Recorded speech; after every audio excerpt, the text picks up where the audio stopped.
To most, the Pope's clothing is just ceremonial. Rich fabrics, symbolic colors, ancient traditions. But what if every garment, every choice, every omission told a deeper story?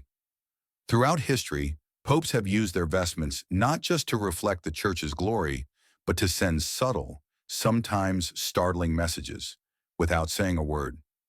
In this video, we reveal 7 times the Pope's clothing carried a hidden message. From red shoes to disappearing mozettas, these silent symbols spoke volumes about humility, authority, reform, and identity. Number 7, the return of the red shoes. Benedict XVI's restoration signal. When Pope Benedict XVI stepped out for the first time wearing bright red leather shoes, many thought it was just tradition returning. But insiders knew it was far more deliberate.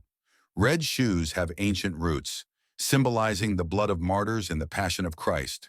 Traditionally worn by popes for centuries, they had largely fallen out of use in the modern era. Pope John Paul II had favored simple brown shoes, even refusing to switch after they became famously worn down. By restoring the red shoes, Benedict wasn't making a fashion statement. He was making a theological one. The shoes signified that the Pope walks not in power, but in the footsteps of the martyrs. That the office is soaked in sacrifice. They also reflected a broader liturgical vision, a return to visible beauty, precision, and reverence. In an age when Catholic symbolism was growing faint, the red shoes served as a signpost. Critics called it Baroque nostalgia. Supporters called it a rediscovery of solemnity. The Pope's shoes reminded the Church of something dangerous to forget. The path of the shepherd begins in blood. Number 6. No Red Mosetta. Pope Francis rejects the regal look. At his first appearance as Pope in 2013, the world watched Pope Francis step onto the balcony in a plain white cassock, without the traditional red mosetta, the short cape worn by popes for centuries. To many, it seemed like a small omission. But in papal tradition, omissions are never small. The red mosetta has historically symbolized authority, continuity, and ceremonial majesty. It connects the Pope visually to the long line of his predecessors. But Francis declined it, and the message was immediate: humility, reform, in distance from papal royalness. Observers noticed more. He declined the gold pectoral cross. He wore black shoes. He waved shyly. The image was stripped down, almost austere. But this simplicity was not without content. It was a theological signal. The Pope as servant, not prince. His ministry would be shaped more by presence than by presentation. He would emphasize closeness over ceremony. To many Catholics, it was a refreshing shift. To others, it sparked concern. Was tradition being cast aside too quickly? Either way, it became clear that the Pope was using clothing, by not using it, to preach. Number 5. The Changing Palium, redesigning authority. The pallium is a narrow woolen band worn over the shoulders of popes and metropolitan archbishops. Woven from the wool of lambs blessed on the feast of St. Agnes, it symbolizes the Good Shepherd carrying his sheep. In 2008, Pope Benedict XVI surprised many by changing the shape of the papal pallium. Instead of the shorter modern version, he adopted a longer, more ancient style, similar to those worn in the early church and still used in the East.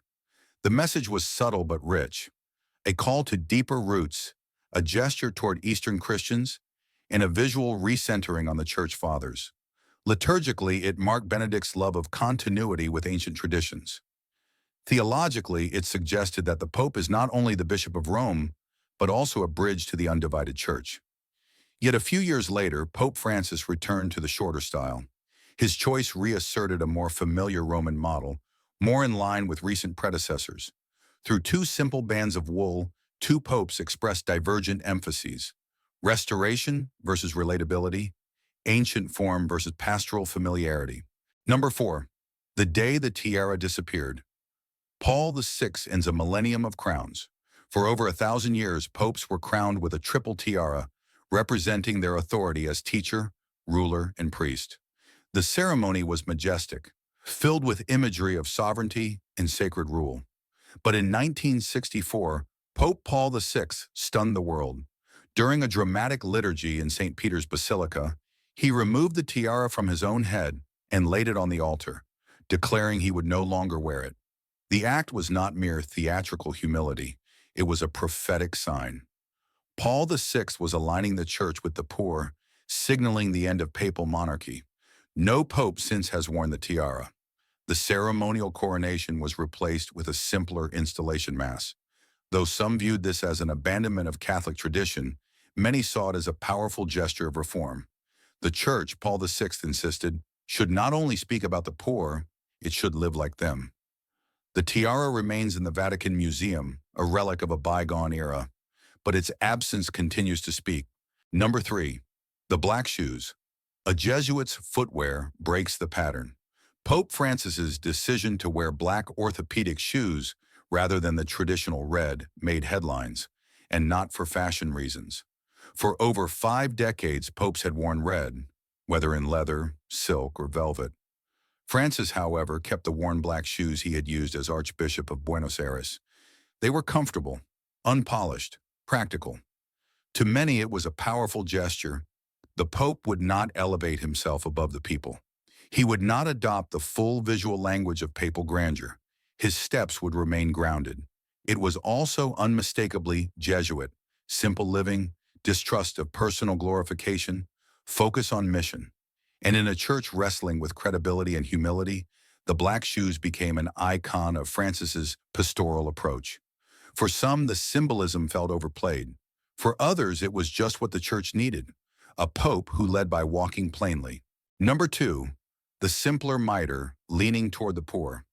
The mitre worn by bishops and popes is among the most visible and ornate elements of ecclesial dress.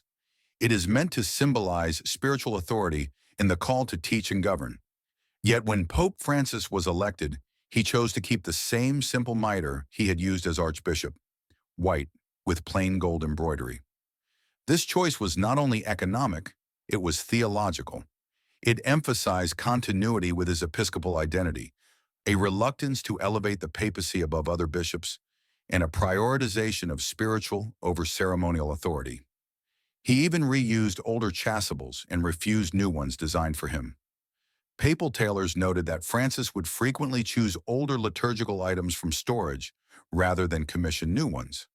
This approach was in harmony with his wider vision of a poor church for the poor. And in a world captivated by spectacle, the Pope's plain mitre preached poverty more effectively than any sermon. Number 1, wearing the old papal cross, a message of continuity. One of the most understated yet significant gestures Francis made was keeping his old silver pectoral cross, the one he had worn as bishop.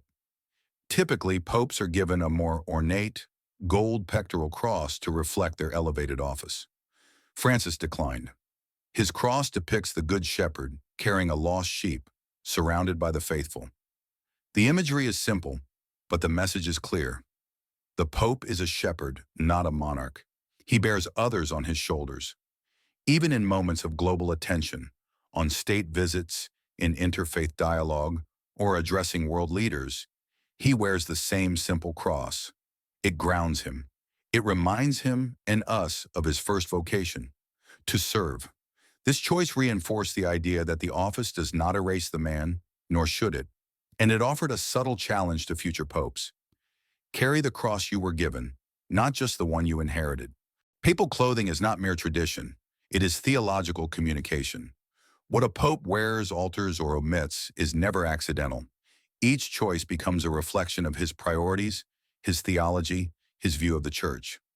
Whether through shoes or crowns, capes or crosses, the papacy speaks not only in encyclicals, but in stitches and seams. And sometimes the loudest papal statements are made in total silence. Which of these hidden messages did you find most surprising? Have you noticed any papal clothing choices that spoke volumes without words? Tell us in the comments, and subscribe for more deep dives into the symbols, rituals, and secrets of the Catholic tradition.